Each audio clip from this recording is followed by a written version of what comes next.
أعوذ بالله من الشيطان الرجيم. بسم الله الرحمن الرحيم. والذين يؤتون ما آتوا وقلوبهم وجلة أنهم إلى ربهم راجعون أولئك يسارعون في الخيرات هم لها سابقون. سورة المومنون پارہ نمبر 18 آیت نمبر 60 اور 61. وعن ابی ایوب الانصاری رضی اللہ عنہ ان رسول اللہ صلی اللہ علیہ وسلم قال من صام رمضان ثم اتبعه 6 من شوال كان كصيام الدهر. رواه مسلم.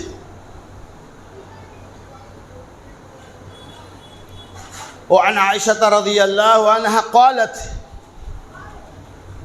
قال رسول الله صلى الله عليه وسلم من مات عليه صيام سام عنه وليه. رواه البخاری. ہر قسم کی حمد و تعریف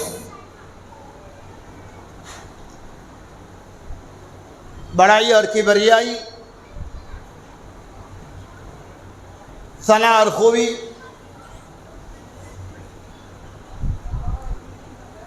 تعریفات اور بے شمار تسبیحات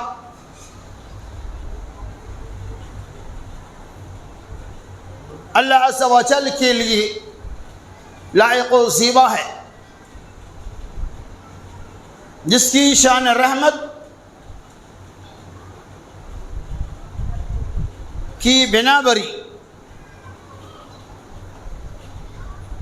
ہم لوگوں نے رمضان مبارک کے لہل و نہار بابرکت دن و رات ثمرات سے لبریز شب و روز کو گزارا. واقعی رمضان مبارک کے لہل و نہار ہمارے اور آپ کے بیچ نیکیوں اور بھلائیوں کے جملہ شمولات کو شامل کر ہمیں اس مہینہ کے اندر مکمل طور پر تیار کیا تھا. اللہ سے دعا کیجیے کہ اللہ تبارک و تعالیٰ کی فضل سے جو بھی ہم نے چھوٹی موٹی عبادتیں کی، اللہ عز و جل ہماری عبادتوں کو شرف قبولیت سے نواز کر ہمارے لیے، آپ کے لیے، تمام مسلمین اور مسلمات کے لیے، تمام مرد و خواتین کے لیے نجات کا ذریعہ بنائی. میرے دوستوں، بزرگوں، عزیز ساتھیوں، رمضان مبارک کا لیل و نہار آیا اور گیا، رمضان آیا اور گیا، پھر آئے گا اور جائے گا. بار بار اللہ تبارک و تعالی ہمارے بیچ رمضان المبارک جیسے عظیم مہینہ کو بھیج کر پیغام کیا دینا چاہ رہا ہے، اس کی آمد کا اصل مقصد کیا ہے، ہمیں اثر اس کی فکر ہونی چاہیے. ہمارے اندر خشیت الہی کوٹ کوٹ کر بھا جانا چاہیے. جب تک ہمارے اندر اللہ کا خوف، اللہ تبارک و تعالیٰ کی خشیت، رب العالمین کا ڈر نہیں آئے گا، چاہے کتنی بھی عبادتیں کر لے کچھ حاصل نہیں ہوگا. اللہ کا ڈر یقینی بات ہے. رمضان ہمیں مطالبہ کرنے کے لیے آتا ہے. رمضان اور غیر رمضان میں فرق کیا ہے؟ صرف روزے کا. باقی تمام عبادتوں کا تعلق انسانوں کی زندگی سے ہے ہی.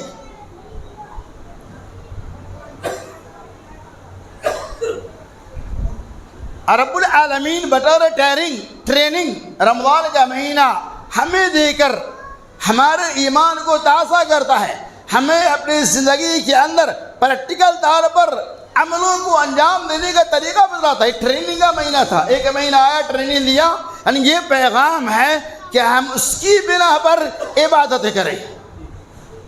رمضان میں جس طرح سے ہم نے اللہ کی عبادتیں کی ہیں, دیگر مہینوں کے اندر بھی اللہ کی عبادتیں کریں. جس طرح سے رمضان کے مہینہ میں ہمارے دلوں کے اندر اللہ تبارک و تعالیٰ کا خوف کوٹ کوٹ کر بھرا ہوا تھا. ایک بندہ روزے سے ہے, وضو کر رہا ہے, چاہے تو کلی کرتے ہوئے وضو کے قطرات کو اپنے حلق تک گرا سکتا ہے, کوئی دیکھنے والا نہیں, کوئی جاننے والا نہیں, بازو والے کو بھی ذرہ برابر احساس نہیں ہوگا اس بندے نے کلی کی نیت کی اور پانی اندر کی طرف نکل گیا, احساس بھی نہیں ہوگا. لیکن ہم کیوں نہیں ایسا کرتے ہیں؟ اس لیے نہیں کرتے ہیں کہ اللہ تبارک و تعالیٰ کا خوف ہمارے دلوں کے اندر ہے. تو وہی خوف ہمیشہ ہونا چاہیے, اور جس کی ترجمانی اللہ تبارک و تعالیٰ نے سورۃ المومنون کے اس آیت پاک کے اندر بیان کیا ہے. پہلے آپ ترجمہ ملاحظہ فرمائیے. اللہ تبارک و تعالیٰ نے فرمایا والذین یؤتون ما آتوا وقلوبهم وجلة انہم الی ربہم راجعون. اللہ اکبر. والذین یؤتون ما آتوا, اور وہ لوگ جو کچھ بھی اللہ کے راستے میں دیتے ہیں, جو کچھ بھی اللہ کے راستے میں خرچ کرتے ہیں, وقلوبهم وجلت, اللہ اکبر, ان کا دل کانپتا رہتا ہے, ان کا دل خرچ کرنے کے بعد ڈرتا ہے. وَإِلَىٰ رَبِّهِمْ رَاجِعُونَ, اور ان کو اللہ کے طرف ہی لوٹ کر جانا ہے. آگے اللہ نے وَأُولَٰئِكَ يُسَارِعُونَ فِي الْخَيْرَاتِ, اور یہ وہ لوگ ہیں جو خیر کے معاملہ میں ایک دوسرے سے مسابقہ کرتے ہیں, ایک دوسرے سے دوڑ لگاتے ہیں, ایک دوسرے سے آگے بڑھنے کی کوشش کرتے ہیں. اولئک یسارعون, وہ لوگ خیر کے معاملہ میں دوڑتے ہیں, لہا سابقون, اور اس کی طرف سبقت لے جانا چاہتے ہیں. ان دونوں آیت و بینات کے اندر اللہ تبارک و تعالی نے ایک بہت پیارا پیغام دیا ہے, بہت ہی اہم پیغام دیا ہے. غور کیجیے ترجمہ پہ, والذین یؤتون ما آتوا وقلوبهم, اور وہ لوگ جو کچھ بھی خرچ کیے ہیں, قلوبهم وجلہ, ان کا دل کپ کپا رہا ہے, ان کا دل ڈر رہا ہے, دل کے اندر دہشت طاری ہے, دل کے اندر دھڑکن پیدا ہو رہا ہے.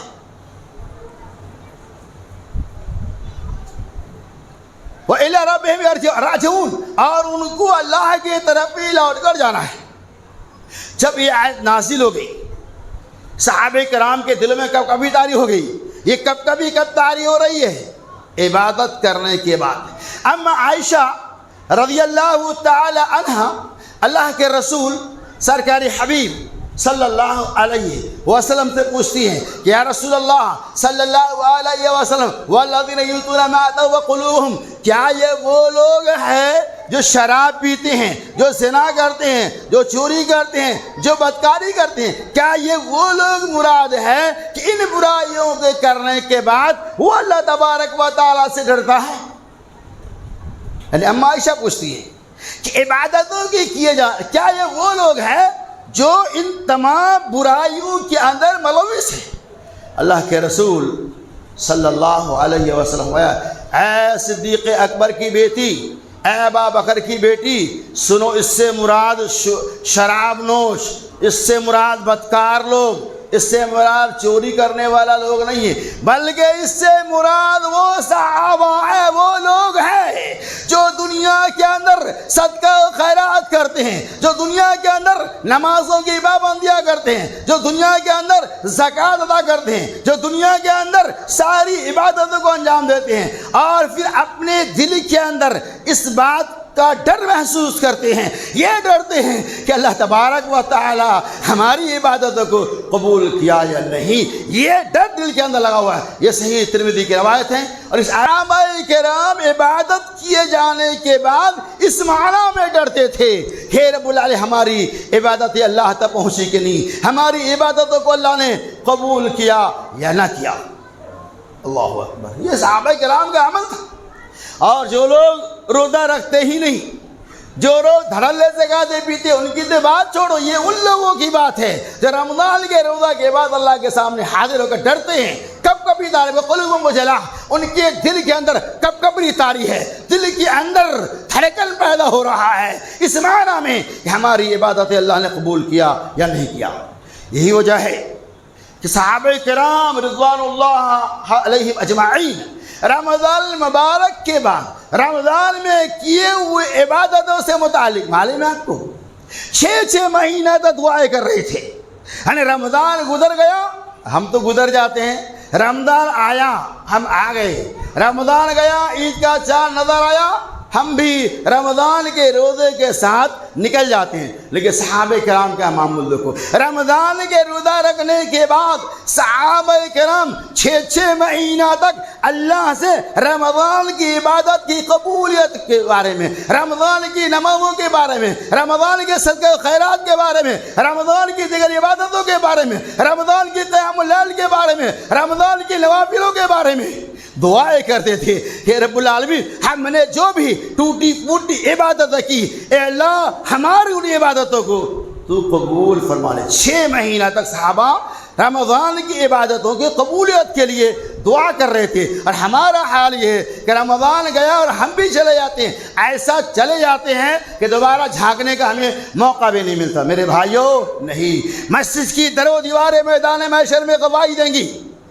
مسجد کی چٹائیاں گواہی دیں گی، مسجد کی قالینیں گواہی دیں گی کہ کیا یہ سارا نظام، کیا سارا سسٹم صرف رمضان کے لیے تھا کہ رمضان میں آپ آئے اور چلے گئے؟ نہیں میرے بھائیوں، رمضان کے لیے نہیں بلکہ عبادتوں کا تعلق پوری زندگی سے ہے۔ جس رب کی عبادت آپ رمضان میں کر رہے تھے، اسی رب کی عبادت غیر رمضان میں بھی کرنا ہوگا۔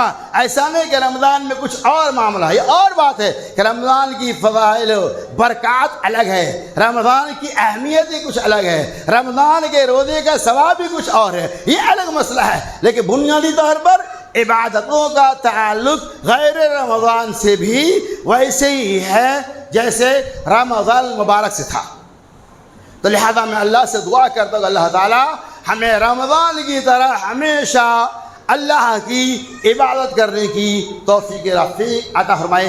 تب خیر کے معاملہ میں ہمیں اور آپ کو سبقت کرنا چاہیے، خیر کے معاملہ میں ایک دوسرے سے ہمیں آگے بڑھنے کی کوشش کرنی چاہیے۔ حدیث آپ نے بار بار سنی ہے، 2 چیزیں ایسی ہیں جس کے اندر ایک دوسرے سے حسد اور دعوی جائز ہے۔ اسلام میں حسد بالکل حرام ہے، لیکن 2 مقامات پر جائز ہے۔ ایک تو علم کے معاملہ میں، یعنی اے اللہ جس طرح سے تو نے فلاں صاحب کو علم عطا فرمایا ہے اور وہ علم کو اس کے ذریعہ علم دین کو پھیلاتا ہے، اے اللہ ہمیں بھی علم دے تاکہ ان سے بھی زیادہ دین کی خدمت کو انجام دے۔ اسی طرح سے ایک بندہ وہ والذین یؤتون ما آتوا قلوبہم، جو اللہ کے راستے میں خرچ کرتے ہیں، ایک بندہ وہ جو اللہ کے راستے میں مالوں کو لٹاتے ہیں، دولتوں کو خرچ کرتے ہیں، اور آپ یہ کہتے ہیں اللہ فنا بھائی بہت زیادہ مالدار ہے، مالداری کی بنیاد پر وہ صدقہ و خیرات کرتا ہے، اے اللہ مساجدوں کی تعمیر کراتا ہے، اے اللہ 100 یتیموں کی کفالت کرتا ہے، اے اللہ جس کے جسم پہ کپڑے نہیں ہیں اسے کپڑا پہناتا ہے، اے اللہ اس کے سماج میں بھوکا ہے اسے کھانا کھلاتا ہے، اے پروردگار دو عالم، اے رب ذوالجلال تو مجھے بھی اس بھائی کی طرح سے مالدار بنا دے، رب ذوالجلال کی قسم میں اس سے زیادہ تیری راہ میں خرچ کروں گا۔ اس طرح سے آپ نیکی اور خیر کے معاملہ میں ایک دوسرے سے سبقت لے جا سکتے ہیں، ایک دوسرے سے اس انداز میں حسد اور ڈا کر سکتے ہیں۔ رمضان کے آنے کا مقصد یہی ہے کہ آدمی خیر کے معاملہ میں ایک دوسرے سے سبقت کر جائے، بھلائی کے معاملہ میں ایک دوسرے سے آگے بڑھنے کا حوصلہ اور جذبہ پیدا ہو جائے، ان کے دلوں کے اندر اللہ تبارک و تعالیٰ کا خوف پیدا ہو جائے، وہ اللہ سے ڈرنے والا بن جائے۔ مقصد یہ روزے کا بھوکا اور پیاسا رکھنا اللہ کا مقصد نہیں، مقصد یہ ہے کہ رمضان کے روزے کے ذریعہ ہماری زندگی کے اندر پریورتن اور چینجنگ آنی چاہیے، کچھ نہ کچھ رمضان کے اثرات رہنا چاہیے۔ لہذا اللہ سے دعا کرتا اللہ تعالیٰ ہم نے رمضان کے مہینہ میں جو بھی عبادت کی، جو بھی ہم سے تساہلی اور لاپرواہی ہوگی، اللہ ان کی تساہلی، ان کی لاپرواہیوں کو دور فرماتے ہوئے ہماری ٹوٹی پھوٹی چھوٹی موٹی جو بھی عبادتیں ہیں اللہ اسے شرف قبولیت سے نواز کر ہمیں اس کے اوپر عمل کرنے کی توفیق رفیق عطا فرمائے۔ تو الذین یؤتون ما آتوا وقلوبہم وجلۃ انہم الی ربہم راجعون، یہ وہ لوگ ہیں جو خرچ کرنے کے بعد اپنے دل کے اندر ڈر محسوس کرتے ہیں، خطرہ محسوس کرتے ہیں اور اللہ سے دعا کرتے ہیں۔ یہ خوف بہت بڑی اللہ کی نعمت ہے۔ آپ کے دل میں خوف پیدا ہو گیا اللہ کی رضا کے لیے تو انشاءاللہ آپ کی بخشائش ہو جائے گی۔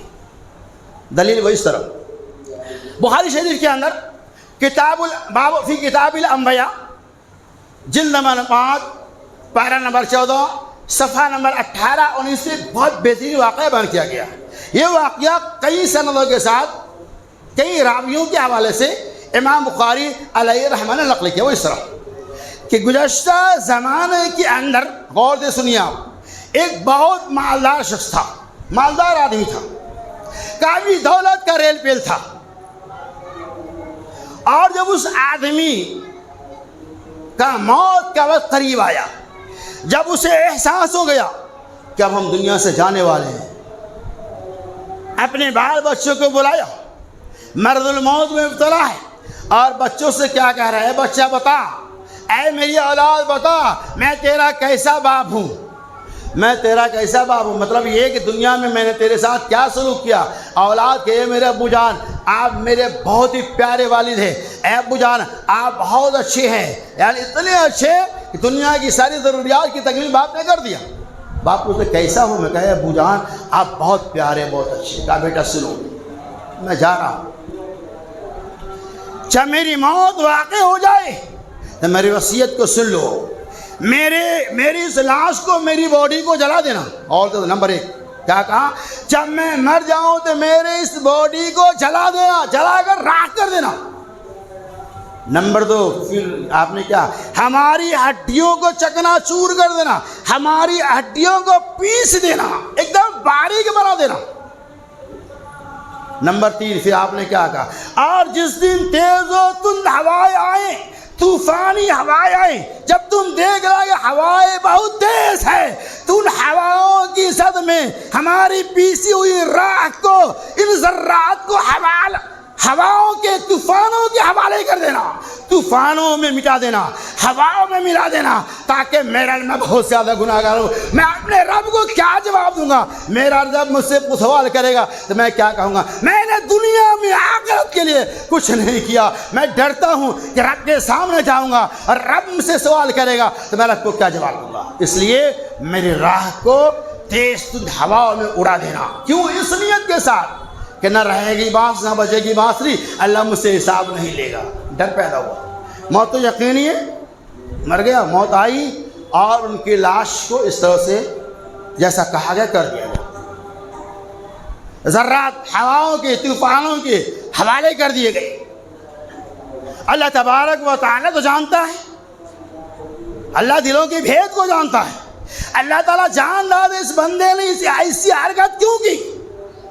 اللہ تبارک و تعالیٰ نے ہواؤں کو حکم دیا، سارے ذرات، ساری ہڈیاں، سارے گوشت پوش اکٹھا ہو گئے، وہ انسانی شکل میں آ گیا۔ اللہ تعالیٰ نے پوچھا، اللہ تو جانتا پھر بھی پوچھ رہا اللہ، اے بندہ بتا تم نے ایسا کیوں کیا؟ کہا اے رب العالمین تیرا ڈر مجھے میرے دل میں پیدا ہوا، اے اللہ میں ڈر کی وجہ سے، تیری خشیت کی وجہ سے میں تیرے سامنے آؤں گا، تو مجھے سوال کرتا ہے میں کیا جواب دوں گا؟ اے اللہ تیری ڈر کی وجہ سے میں نے ایسا کیا۔ اللہ تعالیٰ نے کہا کہ جا میری رحمت تیرے ساتھ ہے۔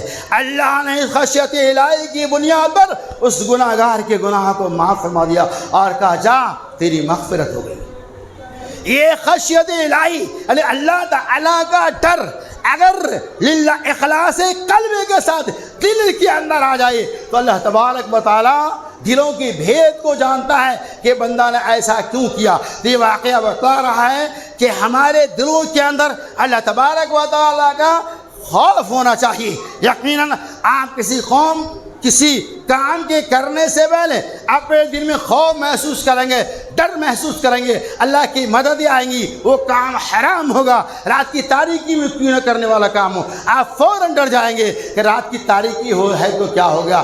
انٹرنیٹ کی دنیا میں آپ جا کر مست مولا ہو جاتے ہیں، لیکن آپ کے سینے کی دھڑکن یہ آواز دے رہی ہے رات کی تاریکی میں تو انٹرنیٹ کا غلط استعمال کر رہا ہے، بے حیا اور بے غیرت عورتوں کو دیکھ رہا ہے، بلو فلمیں کا دیکھ رہا ہے، دنیا کی طوائفوں کے ساتھ تیرا چہرہ مل رہا ہے، رب ذوالجلال کی قسم کوئی نہیں کائنات کے اندر تو اللہ دیکھ رہا ہے۔ جیسے اس کے دل میں احساس پیدا ہوگا، موبائل کے انٹرنیٹ کو بند کر دے گا اور زندگی میں پھر وہ ایسی حرکت نہیں کرے گا۔ شرط کیا ہے؟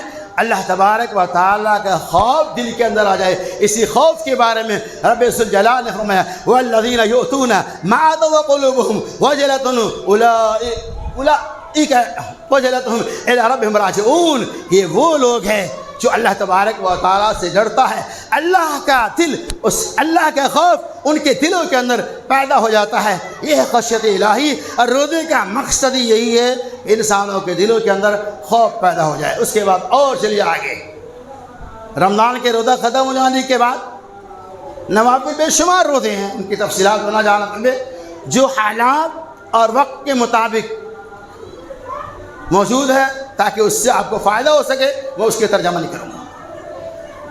حضرت ابو ہریرہ رضی اللہ تعالیٰ عنہ کہتے ہیں رسول اللہ صلی اللہ علیہ وسلم نے ارشاد فرمایا جس آدمی نے رمضان کا روزہ رکھا اور اس کے بعد شوال کے 6 روزے کا اہتمام کیا، اللہ تبارک و تعالیٰ اسے 1 سال بھر روزے رکھنے زمانے کے روزے کی طرح سے ثواب دے گا، یعنی 1 سال روزہ رکھنے کے برابر اللہ تبارک و تعالیٰ ہمیں اور آپ کو ثواب عطا فرمائے گا۔ یہ شوال کے 6 روزے، ابھی شوال کا مہینہ چل رہا ہے، ابھی باقی ہے، ختم نہیں ہوا ہے۔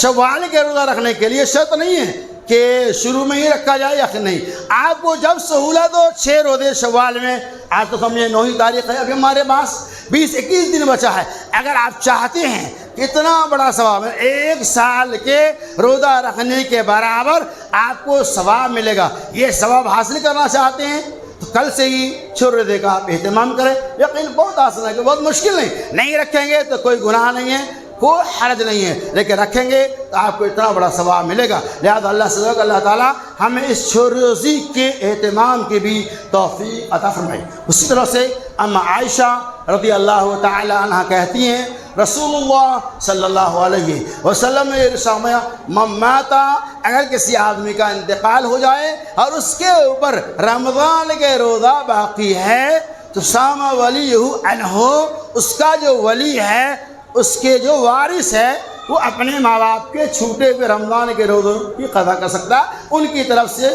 آپ روزہ رکھ سکتے ہیں۔ لہذا خلاصہ کلام یہ ہے کہ پروردگار عالم سے کہ اللہ ہمیں رمضان کی طرح سے ہمیشہ رب سے جڑنے کی توفیق عطا فرما۔ اے اللہ کا خوف دل کے اندر رکھنے کی توفیق عطا فرما۔ اے اللہ ہم نے جو بھی چھوٹی موٹی چھوٹی پتلی معمولی سی جو بھی عبادتیں کی، اللہ ہماری عبادتیں کو قبول ہمارے۔ اے اللہ ہم میں جو بھائی بیمار ہے انہیں تو شفائے کاملہ اور عاجلہ عطا فرما دے۔ اے اللہ ہم میں جو بھائی ہم سے جدا ہو چکے ہیں، اے اللہ گزر چکے ہیں، جن کی موت ہو چکی ہے، اے اللہ ان کے گناہوں کو مٹا دے۔ اے اللہ ان کو جنت میں اعلیٰ مقام فرما۔ اے اللہ ان کے قبر کی تاریکی سے بچا لے۔ اے رب العالمین ہمارے جو بھائی قرض تلے دبے ہوئے ان کی قرض کی ادائیگی کے اسباب پیدا کر دے۔ اے اللہ ہمارے جو بھائی بے دین ہیں اسے دیندار بنا دے۔ اے اللہ ہمارے جو بھائی اولاد کی نعمت سے محروم ہے، اے اللہ انہیں تو نیک اور صالح اولاد عطا فرما دے۔ آمین۔ وآخر دعوانا ان الحمد للہ رب العالمین۔